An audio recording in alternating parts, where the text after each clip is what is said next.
El silencio puede ser muy poderoso, para bien o para mal. Muchas veces pensamos que comunicar es hablar, pero también comunicamos cuando no decimos nada. Hola, soy Mar y esto es Mar de las Palabras.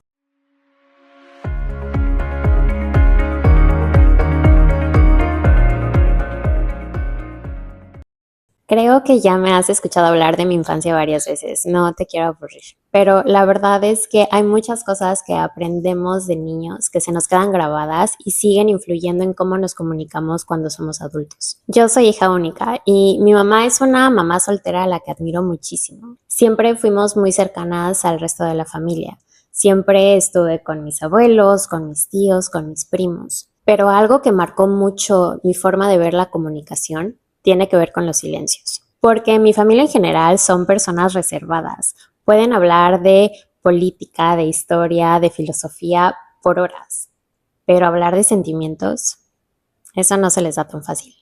No te voy a decir que soy la persona más sensible de mi familia, no lo sé, pero la verdad es que siempre lo sentí así. Y en mi familia, cuando había discusiones, el segundo paso casi siempre era el mismo, el silencio. Pero no te estoy hablando de minutos, ni siquiera horas. A veces eran días, a veces meses, y en algunos casos muy específicos fueron años. Cuando yo me peleaba con mi mamá, ese silencio me afectaba muchísimo, porque me quedaba pensando y pensando en lo que había pasado. Pasaba del enojo a la frustración, a la culpa. Y al final terminaba construyendo en mi cabeza la idea de que si yo pedía perdón, si yo aceptaba que me había equivocado, si yo daba el primer paso, por lo menos el silencio se iba a acabar. Para mí, la ley del hielo me afectaba mucho más que la discusión. Así que crecí pensando que el silencio en una discusión era algo malo, algo negativo, algo que separa.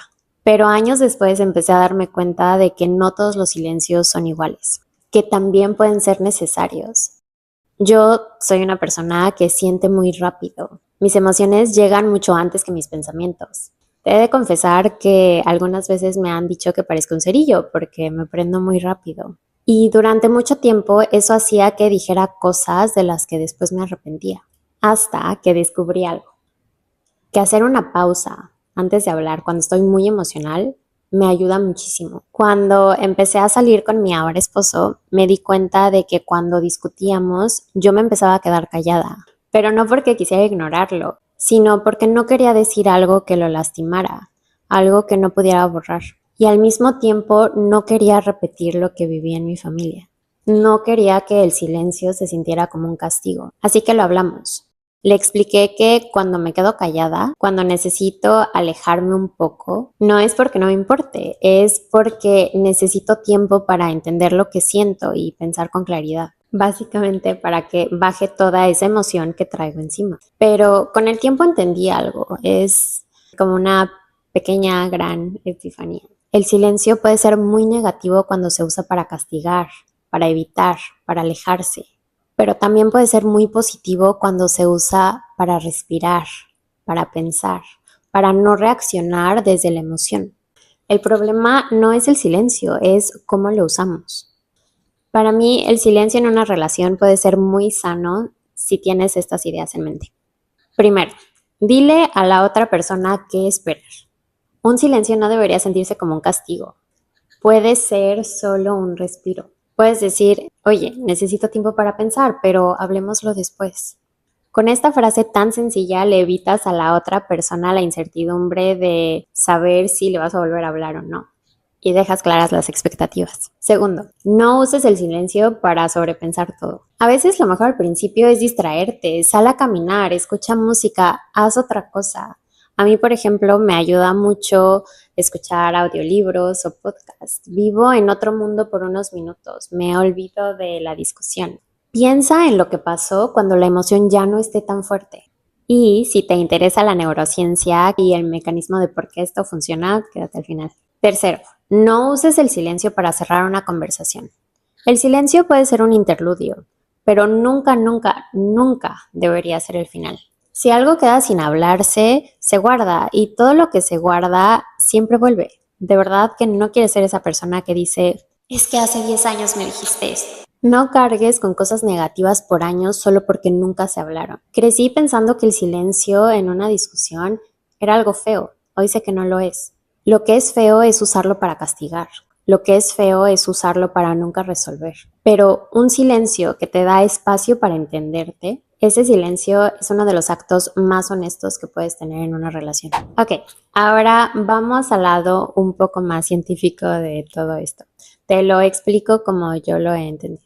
Primero, el dolor de ser ignorado es dolor de verdad. Hay una investigadora de UCLA en Estados Unidos que se llama Naomi Eisenberger. Esta psicóloga hizo un estudio donde básicamente tenía personas, las puso a jugar un juego y había otros dos jugadores desconocidos con esa persona. Escanearon su cerebro mientras jugaban y hubo un momento donde estos otros dos jugadores dejaban de pasarle la pelota, básicamente estaban excluyendo a la persona del estudio. Y cuando esta persona estaba siendo excluida, la zona del cerebro que se activó fue el córtex cingulado anterior. O sea, básicamente es la misma región que procesa el dolor físico. O sea que cuando alguien te ignora, tu cerebro lo está procesando como si hubiera recibido un golpe. Cuando alguien te deja de hablar o básicamente te aplica esta ley del hielo, tu cerebro hace lo que ha estado diseñado a hacer por siglos. No es que tú seas demasiado sensible. ¿Qué es lo que pasa? Durante miles de años, ser rechazado por tu grupo era básicamente una sentencia de muerte. No había forma de sobrevivir solo. Necesitabas al grupo para comer, para protegerte, para sobrevivir. Así que el cerebro aprendió a tratar el rechazo social como una amenaza real. Hoy ya no vivimos en cuevas, obviamente, pero esa respuesta sigue ahí y se va a activar aunque el silencio venga de alguien que te quiere. Ahora, ¿qué vive la persona que recibe ese silencio? Imagínate que estás entrando a un cuarto completamente oscuro. No hay sonido, no hay olor, no hay nada. Esto es un tanque de privación sensorial. Y lo curioso es que después de un rato, aunque sigue sin haber sonido, sin haber nada, tu cerebro empieza a inventárselos. Inventa patrones, sonidos, olores incluso. Inventa su propia narrativa porque el cerebro no tolera el vacío de información. Necesita llenar los espacios. Eso mismo pasa cuando alguien recibe silencio en respuesta. Llena los espacios con suposiciones. ¿Fue mi culpa? ¿Está muy enojado? ¿Me va a volver a hablar? No es drama, no es inseguridad exagerada. Es el cerebro haciendo su trabajo con la información que tiene, que es ninguna. Ahora, pongámonos en los zapatos de quien se queda callado. Cuando percibimos una amenaza, y en este caso una discusión puede ser percibida como una amenaza, el cuerpo manda esta señal de alarma.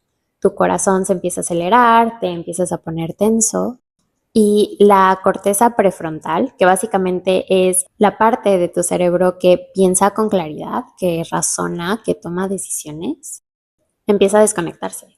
El cuerpo te inunda con cortisol y con adrenalina, te está preparando para que puedas reaccionar rápido.